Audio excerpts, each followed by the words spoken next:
can see my screen. I'm ready to go. Thank you so much. Thank you for joining, Carrie. Baby, baby, baby, baby. Thank you for having me. So today I would love to share with you some information, partially about my own career and partially about others. There are many, many health and safety jobs out there. So that's one thing I want to talk about is the abundance of jobs and how in demand this job always is. There's never enough of us. If you're a safety person, you already know this.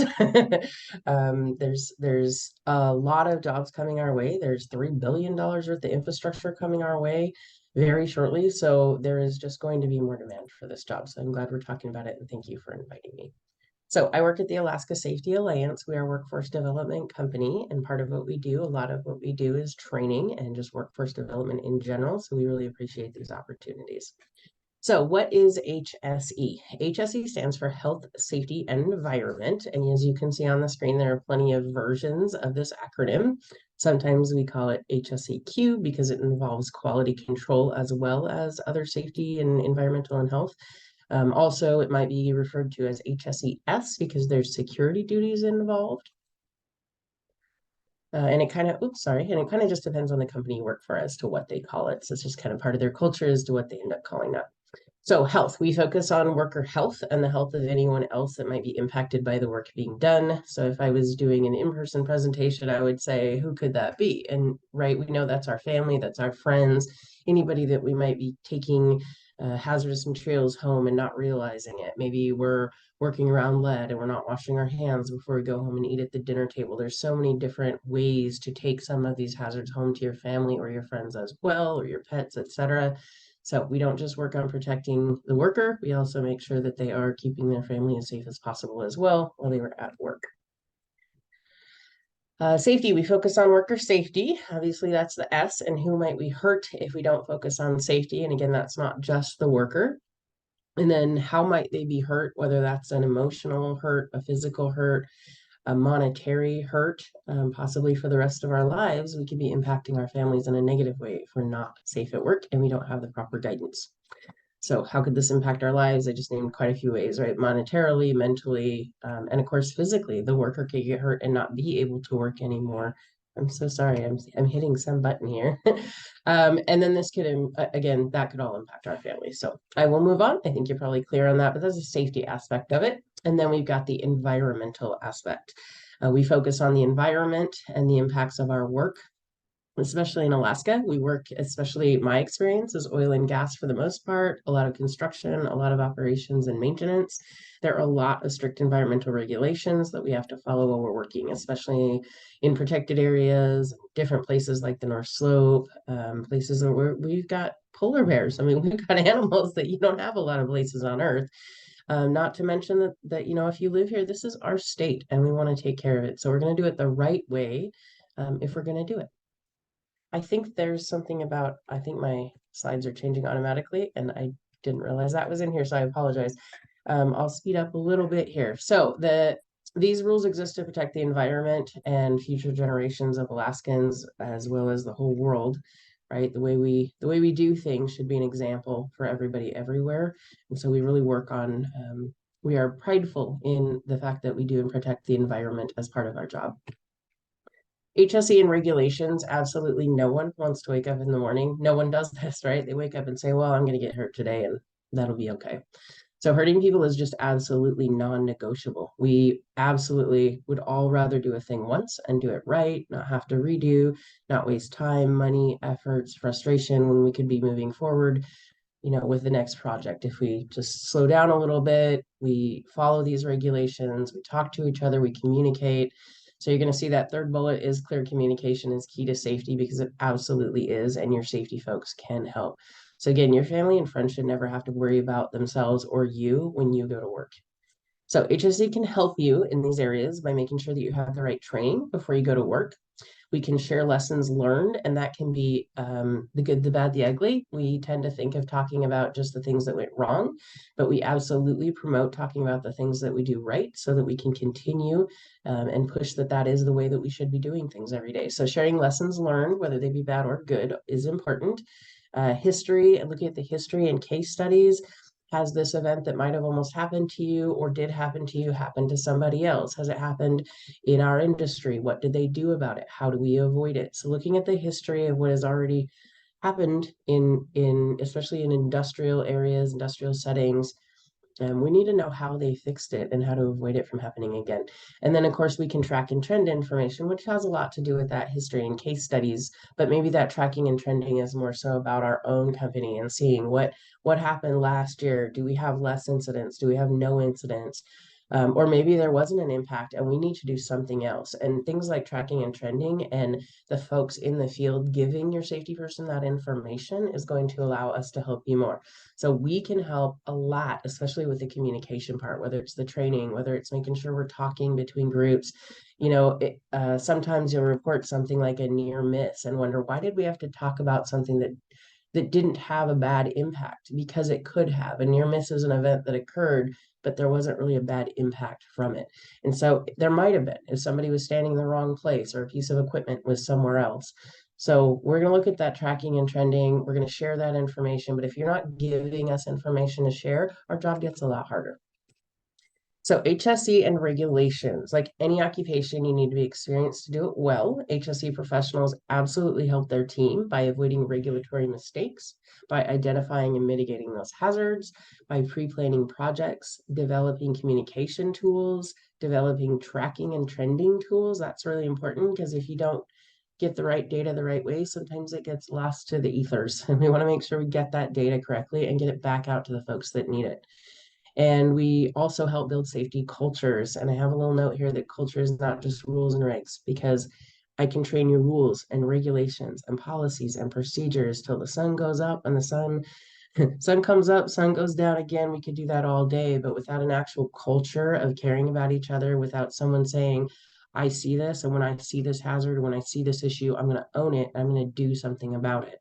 And maybe you as a safety person can't always fix that problem right then, but you can take it to someone that can fix it or get the approval to fix it, etc. So that culture is so, so important to our jobs. And it is our job to help build that culture. And part of that is setting an example. So what makes a really good safety person? Integrity is huge. Like I said, you've got to set an example. Integrity, doing what you say, walking the talk, as they say, or walking the walk, really, as I like to say, actually doing what you say you're going to do. So that integrity is really important.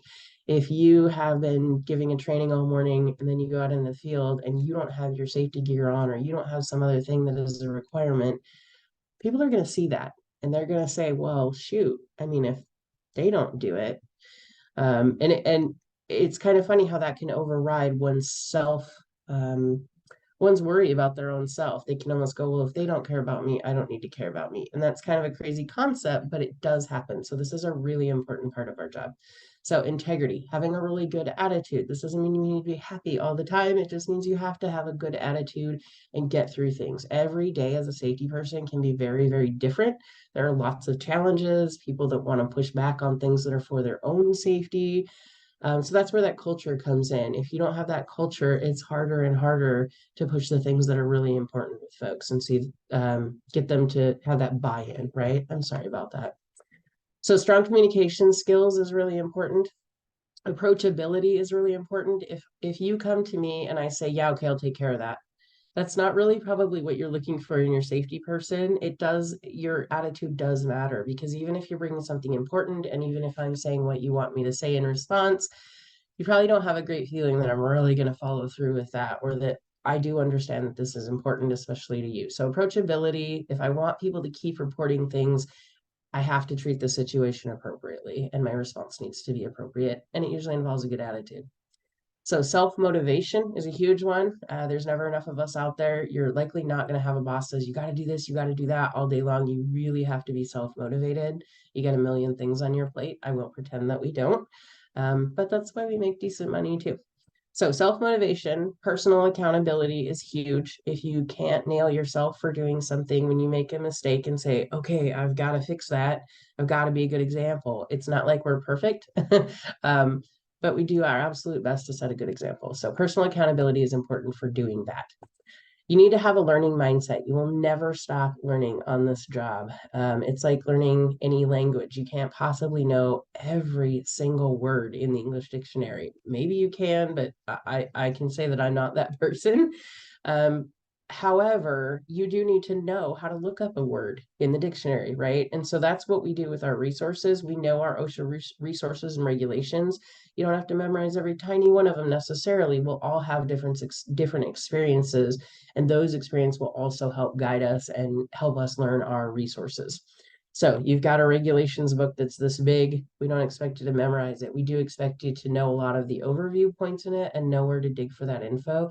And networking is a big part of this too. If you don't have a really good network, you don't have someone to reach out and say, hey, I feel like I know that this is a regulation or this doesn't seem quite right. Can someone help me? And that's really important in safety as well. That's important in any position, in my opinion, especially to go forward in life. So get good mentors.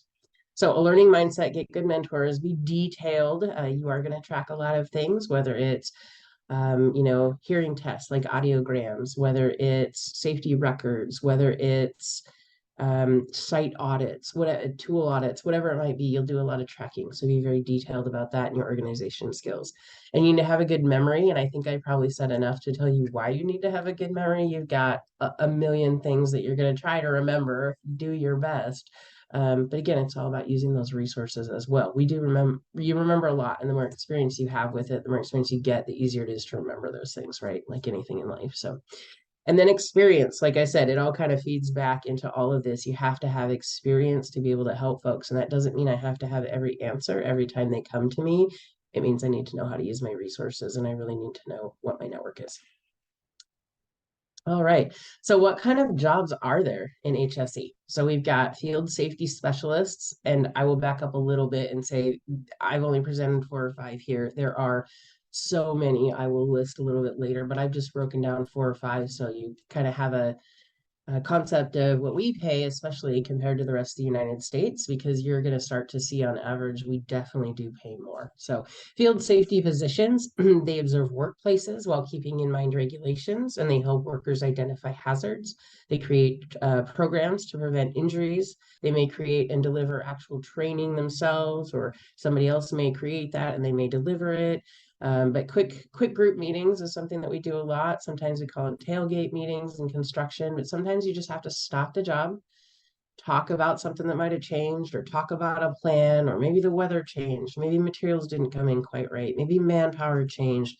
These are all things that you need to consider, have those breaks, and then, go back to work.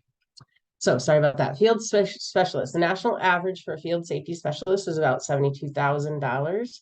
The average salary for a field safety specialist in Alaska is almost 91,000. IH. So IH is an industrial hygienist. If you like math, if you like numbers, if you like technical things, I would highly recommend that you look into being an IH. You also get very, very well paid. Teams depend on their IHs to guide them on how to work with chemicals safely or to tell them when hazards are too high to perform work.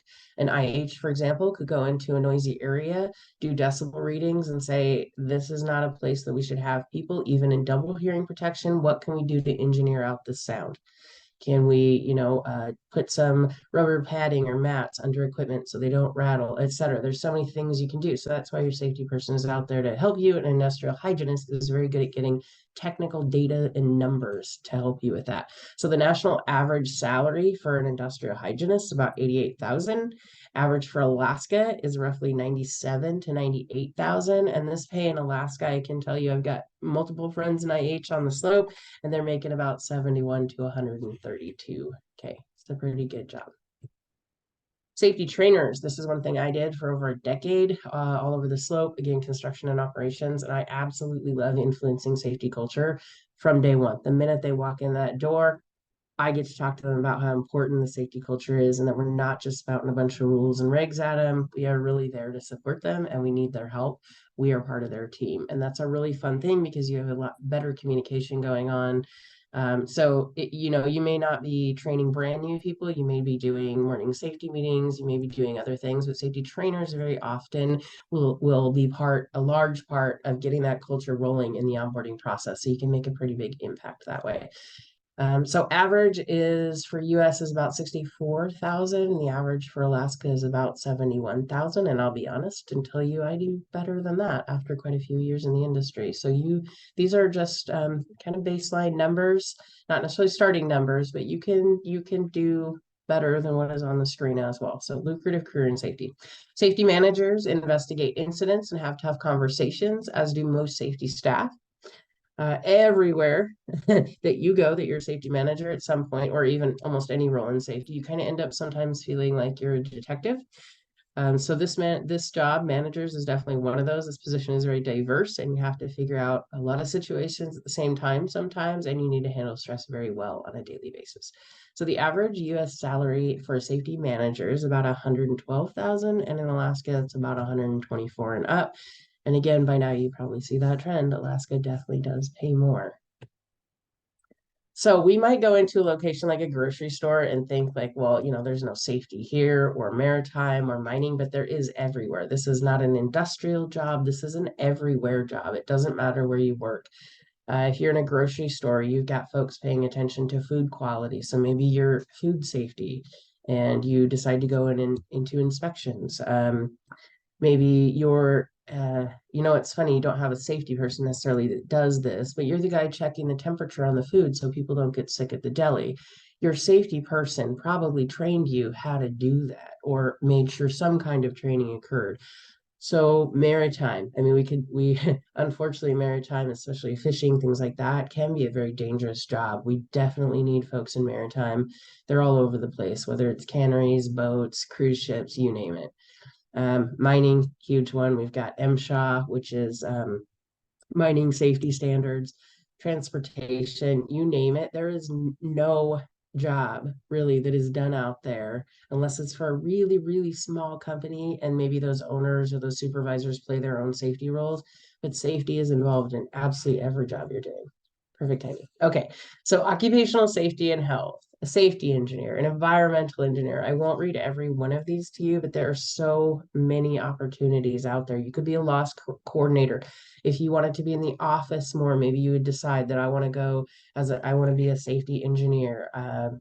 So there are field positions, there are office positions, and there is a huge mix of both in many, many safety careers. And that's one thing I really like about it, is that I can get a variety of experience both in the office with the data, with the tracking and trending, with the medical, with all of these things, but I can also go out into the field.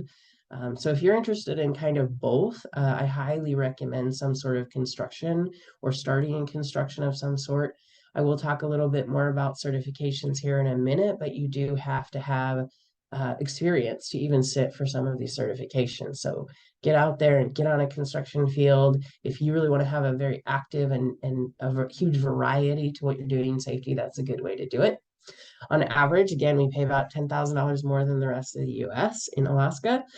We have, we definitely are paid based on our experience and our certifications and our education. So the more experience you have, the better that pay is going to be. Having a bachelor's degree is typically required for most safety positions, but not all. I apologize profusely for the automatic slides here. Many start in a craft or other field positions, and definitely through experience and training, they can earn those certifications. Even with a degree, it's extremely good idea to become a certified safety person. So a degree proves your education, but not your professional experience. So a certification is what's going to help demonstrate that. So why obtain certificates? Because they meet national standards. When I get a Board of Certified Safety Professional certificate in my hands, it means from coast to coast, people will understand that this is the training that I have got. This is the experience as I understand it. And you have to have that experience, again, a certain amount of hours. And I'll talk about that on the next slide, I believe, that says, yes, I can sit for this test. I've got the experience to go with the information I'm going to be tested on. So they also help set you apart from the competition. The competition is, it's so varied. Some people have just degrees. Some people, like I said, don't have a degree at all, but these are things that are going to set you apart from it. So identify and confirm your competency at a professional level with a certification. It will open more doors for you. So what is required? I want you to study a lot if you're looking into having this kind of career. I want you to study a lot. And when you think you're done study some more. And I know a lot of careers are like that. So this is, again, a learning mindset for the rest of your career. You're not going to stop learning in safety. It's impossible.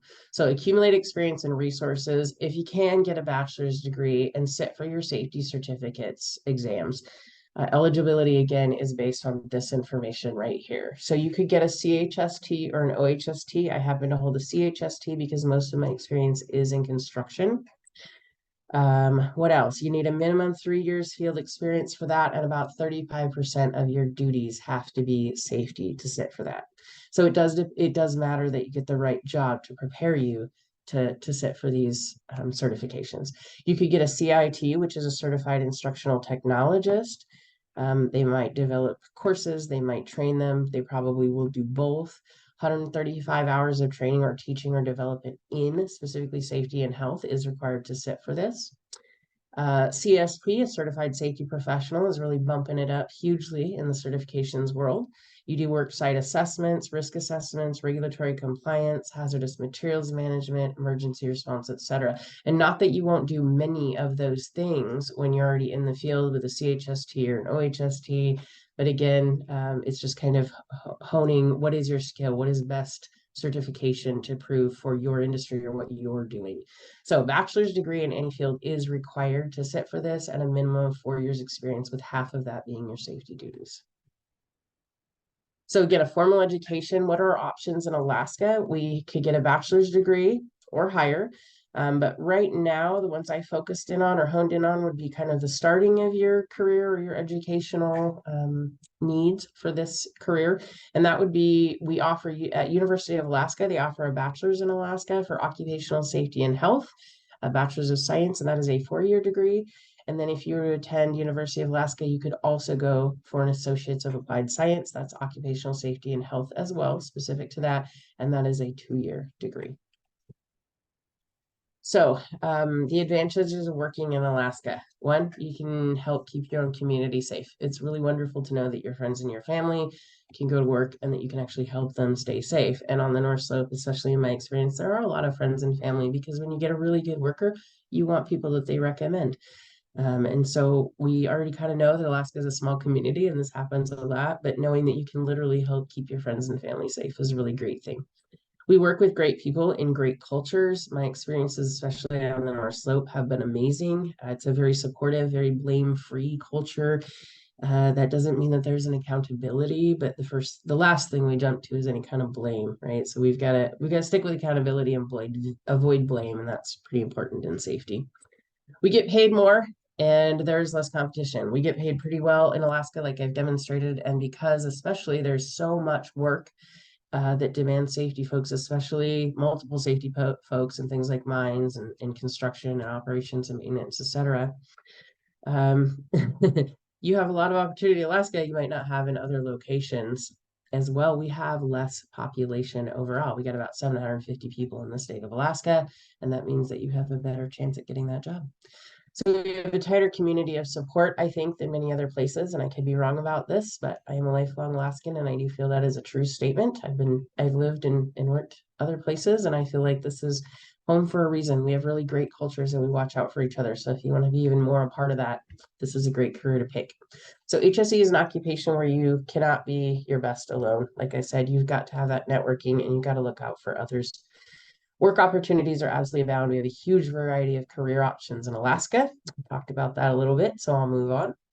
We are always in demand. I cannot stress this more. We always need more help. There's always a shortage of safety folks, especially with possibly the, maybe pointed information or pointed training and experience like IHs for oil and gas, things like that. So work opportunities are huge, and there are just more coming, and there's so much demand. I can't stress that enough. So this is an amazing time, whether you're going into craft, a trade, whether you're going into safety, this is an amazing time to get into some of those projects coming our way for the next 10, 15 years. And if you call Alaska home, it's a great choice to live here. Just get involved and make a difference to make future generations have a safer, better place to work, and influence literally how those generations work by establishing a safety culture now.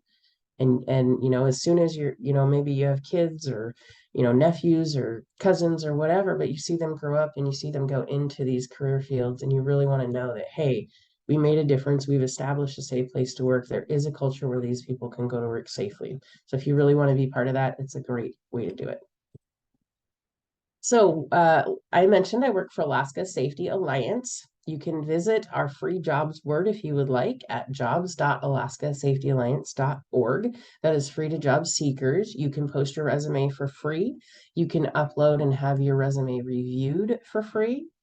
You can review apprenticeship postings, you can review industry postings, and you can even put in a keyword or a job title and then look for that career or that trade, etc. And then it will actually, if you choose to, you don't have to, you can put in your email and it will continue to send you new postings for any related jobs that it sees.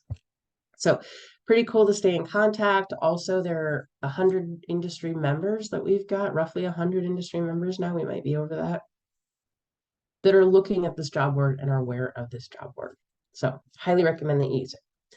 So for more information on safety training or on North Slope training, which is the minimum training to go to the North Slope, a program that we run, I would visit Alaska Safety Alliance at www.alaskasafetyalliance.org, and you are always welcome to call me as well. I'm here Monday through Friday, 9 to 5 at the moment. Any questions on any of that?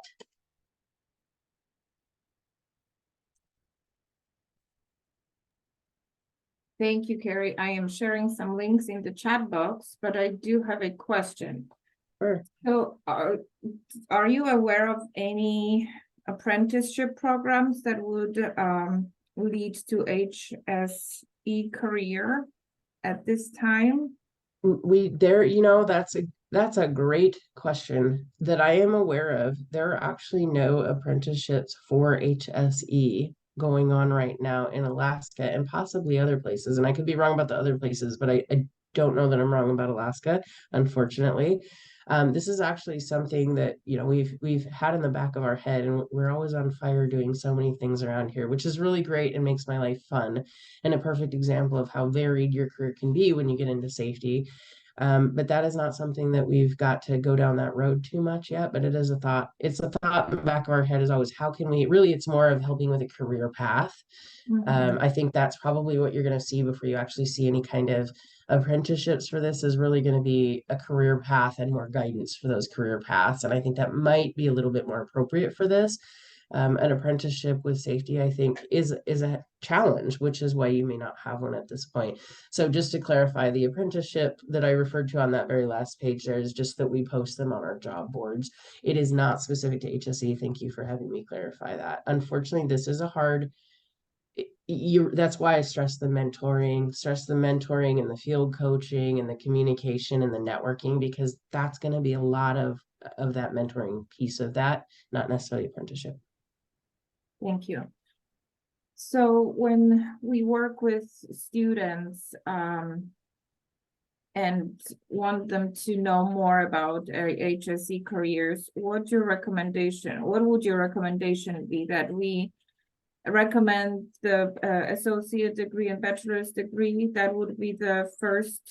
I would recommend that. And what you're seeing, I got into this about 17 years ago. So what you're seeing is definitely a want for that bachelor's degree. And I will admit that I went and got I did this the opposite. I do a lot of things in life that way.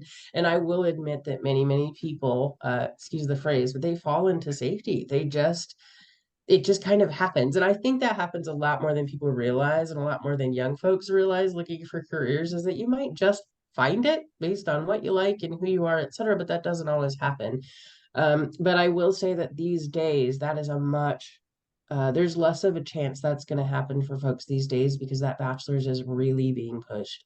So I don't want to dissuade anyone that's not really wanting to go to college and say that this isn't a career you can have without it. It's not, but you will definitely have more challenges finding those positions these days.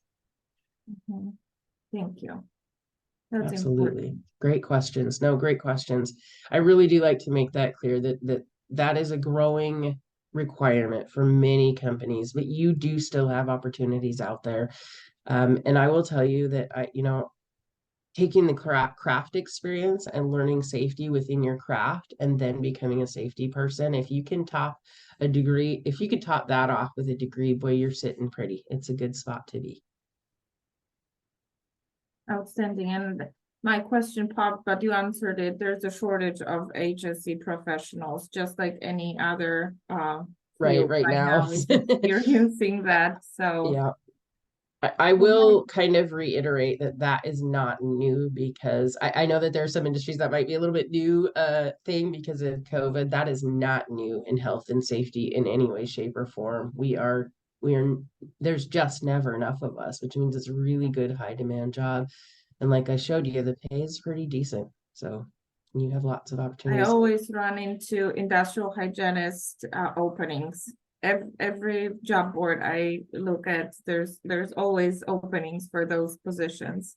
That matches what I'm saying entirely, because that is one of the most demanding ones. As you can tell, I don't want to and never wanted to be an IH. And so those are definitely folks that are, honestly, they're more into the sciences. They're, better at math than I am. They have a want to work with that data and to really analyze things. And not all of us are like that. My jam is hazard recognition. I love to go out. I love to ask, why do you do this way? And it's not to say you should do it another way. It's to figure out why you are doing this, and maybe the rules, the policies, maybe this is a better way to do it, and we adjust what we call the blue line, the way you're working, to the black line, the way it should be in print. It's not, we don't want to ever, as a safety person, put a policy out there and say no matter what, you follow this policy. That sounds kind of strange coming from a safety person, but I think you got my point, is that there's always a better way to do things. So at a minimum, you're going to follow those procedures, but if you see a way to improve, if you find a chemical that's less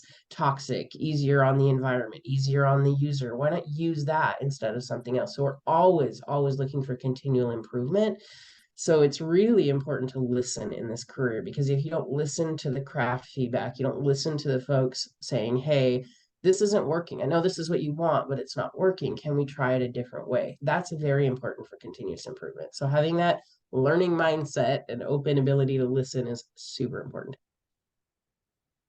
Excellent. Well, thank you, Carrie. I really appreciate your time today.